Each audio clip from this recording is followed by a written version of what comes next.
प्यारे बच्चों good evening. मैं आपको आज रोल्स थ्योरम समझाने जा रहा हूँ। ध्यान समझिएगा, बहुत आसान है। रोले का प्रमेय।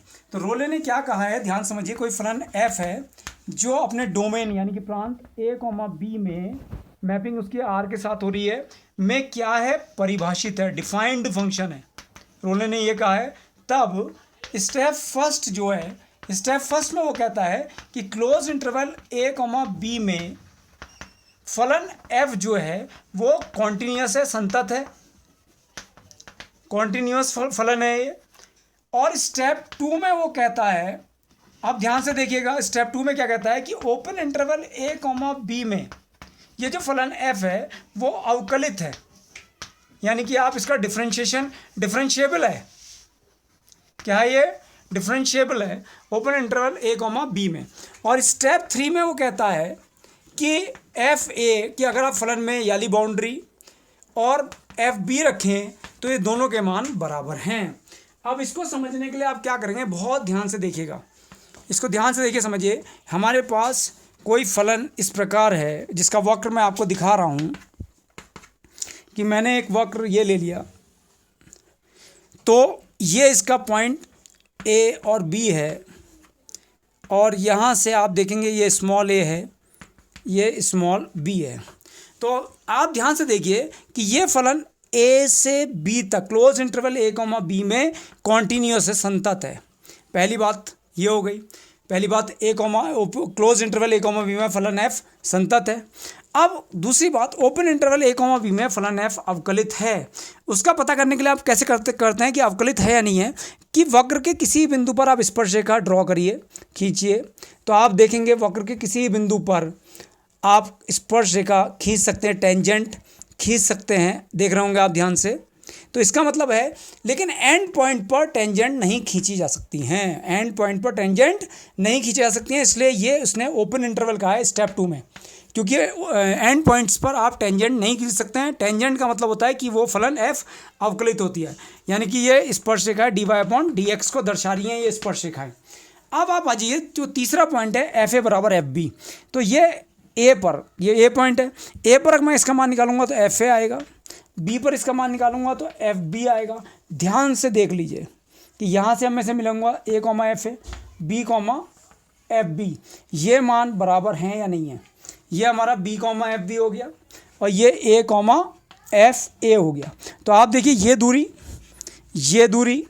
और ये दूरी सेम हो गई, यानी कि ये दूरी, ये एफ ए और ये एफ बी, तो ये एफ ए है, ये एफ बी है। इसका मतलब ये दोनों डिस्टेंस बराबर हुई, तो एफ ए बराबर एफ बी आ गया। तीन बात पूरी हो गई। अब स्टेप फोर में आ जाइए, इसको समझिए ध्यान से, ये मेन पॉइंट है।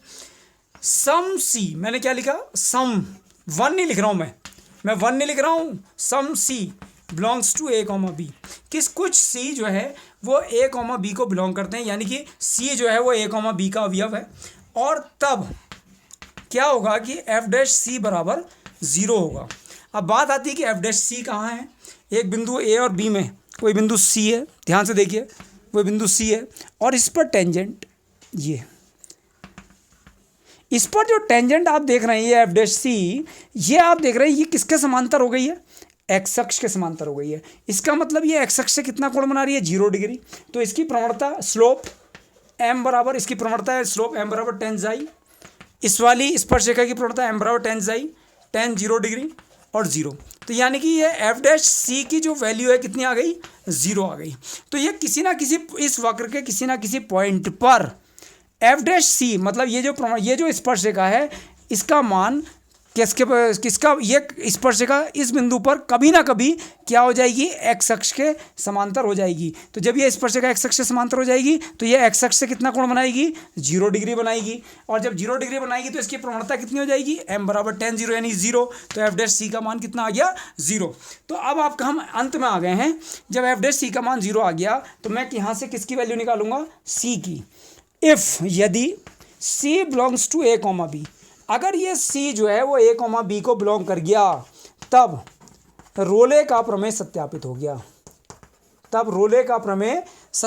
गया, लेकिन मैंने अभी एक बात यहाँ पर लिखी थी, सम सी, ये सी जो है ये एक ही है या एक से ज़्यादा भी हो सकते हैं। तो मैं उसको समझाने के लिए आपको बता रहा हूँ, ध्यान से समझिएगा, बहुत इंपॉर्टेंट बात समझा रहा हूँ, ध्यान से समझिए और सुनिए कि यहाँ पर अगर मेरे पास कोई वक्र इस प्रकार है, ध्यान से देखिए, ये ए और यहाँ पर बी, आप देख रहे हैं ये वक्र ए टू बी तक कंटिन्यूस है, तो क्लोज इंटरवल में कंटिन्यूस हो गया। क्लियर हो गई बात? पहला पॉइंट हो गया कि क्लोज इंटरवल में कंटिन्यूस है, ठीक है। दूसरी बात, आप किसी भी पॉइंट पर स्पर्शरेखा निकाल सकते हैं, यानी कि ये ओपन इंटरवल ए कोमा बी में अवकलित हो गया, ओपन इंटरवल ए कोमा बी में अवकलित हो गया। अब आप देखिए यहाँ दो पॉइंट आपको दिखेंगे, एक पॉइंट C1, इस C1 पॉइंट पर जो मैं टेंजेंट ड्रॉ कर रहा हूँ, स्पर्शरेखा ड्रॉ कर रहा हूँ, तो ये F' बराबर 0 हो गया। क्यों हो गया? क्योंकि ये स्पर्शरेखा एक्स अक्ष के समांतर हो गई। अब एक पॉइंट देखिए C2, यहाँ देखिए ध्यान से, C2 इस वाले पॉइंट पर जो स्पर्शरेखा है, इस वाले पॉइंट पर F'C2, ये स्पर्शरेखा भी, यानी स्पर्शरेखा भी किसके समांतर हो गई? एक्स अक्ष के समांतर हो गई। तो आपने देखा कि दो पॉइंट है C1 और C2, दो पॉइंट C1 और C2 जिन पर स्पर्शरेखा एक्स अक्ष के क्या हो गई? समांतर, इसलिए F'C1 की वैल्यू 0 और F'C2 की वैल्यू भी क्या हो गई? 0 आ गई। इसलिए मैंने यहाँ लिखा था सम C, इसका मतलब ये C जो है वो एक से ज़्यादा भी हो सकते हैं। यही रोले की प्रमेय है, जिसमें 4 पॉइंट है। C का वैल्यू हम निकालेंगे और C की वैल्यू अगर ओपन इंटरवल, यानी कि C की वैल्यू जो A, B को, ओपन इंटरवल A, B को बिलोंग करेगी, उसका अवयव होगी, तो हमारी रोले की प्रमेय सत्यापित हो जाएगी।